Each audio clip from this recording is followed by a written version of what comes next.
Hi everyone, and welcome back to Fresh BCSE Tech.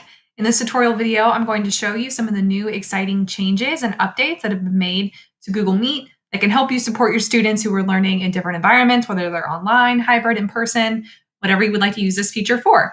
So as usual, to get to Google Meet, you can go to meet.google.com, or if you just open a new tab on your Chrome browser, it's in the little Google Apps menu here.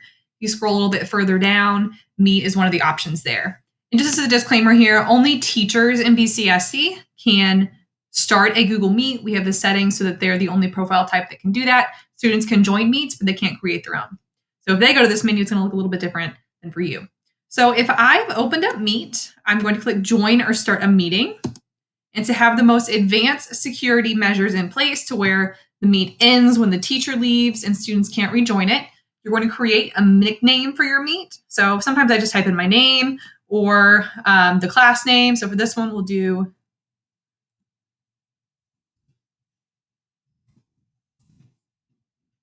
the date. You can do whatever you would like. And here I have some options. I'm going to turn this off so it doesn't echo for using my camera or my microphone.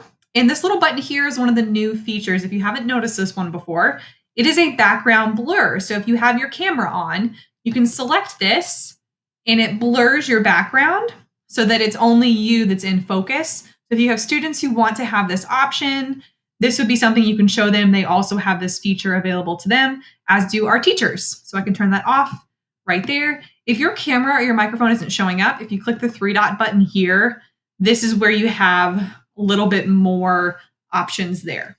So what I'll do is click Join Now.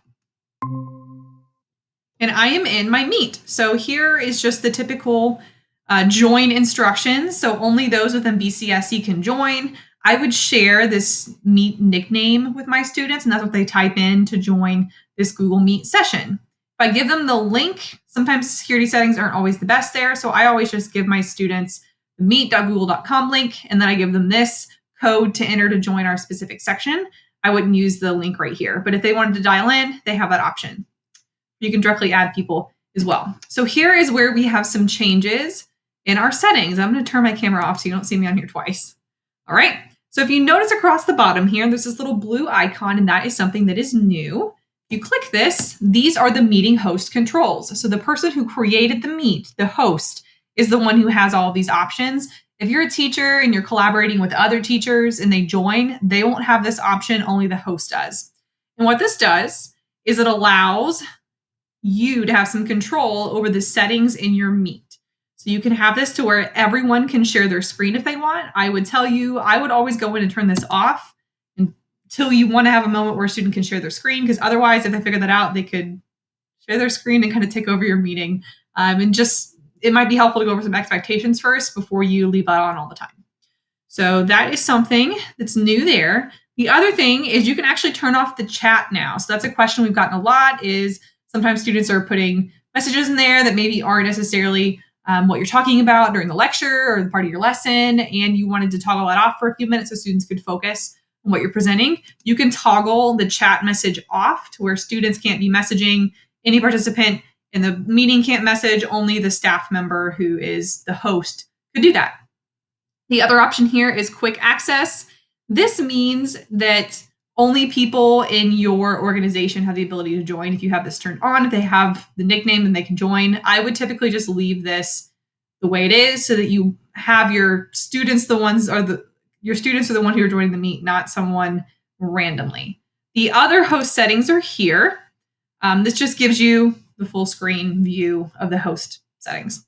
You have your audio and video options here. That's the same. So those features are the same there. Join information is the same here, but the host features and host controls is something that's new. I'm going to move my camera so you can see the other new features that are over here. Chat is the same as it is before. Again, you have the option to let everyone or just you send messages there. Shows everyone who's on the call, same as before. You can also open up host controls from here as well if you wanted to. Again, more options to open up those controls. The other thing that's new over here is if you click the three dot button, this is a pretty awesome feature if you've been using it, you can also open a Jamboard whiteboard session directly in a Google Meet. So a lot of you have been using this to explain concepts to your students or to have them do little quick formative assessments. Some of you set up a Jamboard and your students have little Post-it notes. They write their name on it and they drag and drop the Post-it note to where they're feeling, whether they're feeling, I have this or I need more practice. You can do that directly here in this menu. So if I click open a new Jam, I can choose one from my Google Drive. I've already made one, or start a new whiteboard. And it tells you right here, the link to the Jam is sent to the others in the meeting. So they will have editing access to this. It opens up a new window here. All right. And if I click share, I can also share the link here and change some of the settings, but everyone else in your meeting will also have this link shared with them in the chat. So they have access to it, to view it, and you can change the settings there to where they can do a little bit more with it. So that's kind of a cool thing, is that you can do that easily from there instead of having to open up a new tab, share it, do all that business in advance, or opening up more tabs in your meeting than maybe what you want. Kind of a cool feature there as well. All right. So other things, and it also puts it as an attachment right here. So move myself over. If you noticed, as soon as I opened that Jamboard, this little paperclip popped up. That's because it is considered to be a file associated with this meeting. So your students could see this and open the Jamboard on their screen if they needed to. It opens up. I can write on it, do whatever I need to do, rename it if I need to, names it after the Google Meet session. But that is another quick way to open up Jamboard directly in a Meet. Is in a new feature that is fun. Other things here, the layout has changed on Meet as well to where you can view more people's screens at once, up to 49. If you do the tiled view, you can swipe this over to 49 so you can see all of your students if they have their cameras on. That's also a new exciting feature.